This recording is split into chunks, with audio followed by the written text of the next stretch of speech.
Evan finds himself in this very tricky situation where a note that he's written to himself as an assignment from a therapist is misconstrued as a suicide letter written by a fellow classmate of his that commits suicide. And so the parents of the student Connor, who has passed away, assume that Evan was their son's best friend based on this letter. And while Evan at first tries to sort of deny it and be truthful, he immediately is pulled in by this family of the Murphys, who are so in need of comfort and connection, having lost their son, as is Evan. And so this family and Evan kind of find exactly what they're looking for in each other. And through this lie and through sort of allowing this lie to continue, Evan finally kind of grows into who he is and becomes more open and more emotionally connective and feels seen in a way he never has before. I think something that's really important for the entirety of the film is really understanding Evan's perspective and where Evan's coming from so that you never sort of turn against him. And I think a huge part of that is getting to feel the joy that Evan does feel within this lie and allowing us to feel his triumphs when they do come, however messy and sort of complicated they may be. I think in order to have that arrival of emotion and catharsis at the end, you really need to feel that uplift and that joy that Evan feels before it all comes crashing down.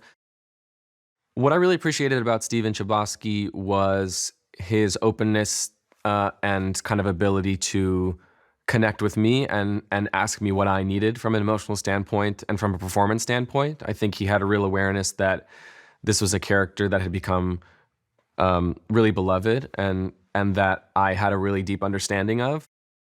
From a creative standpoint, it was just an incredible joy to work with her and to feel so grounded by how authentic she is. She is like relentlessly real and authentic in her performance and in a really effortless way that I try to learn from. And she was an incredible scene partner in trying to demodulate some of it from the stage to the screen. Many times all I had to do was match Kaitlyn's texture and just be present with her, and she helped to achieve so much of that just from her performance. On top of which, she's going to reveal to many people who don't know how beautiful of a voice she has and how musical she is and how extraordinary her singing and live singing are, which I think I'm just incredibly excited for people to see because she's just brilliant. Waving Through a Window is Evan's kind of cri de coeur. It's his like I Want song, which we call it in musical theater.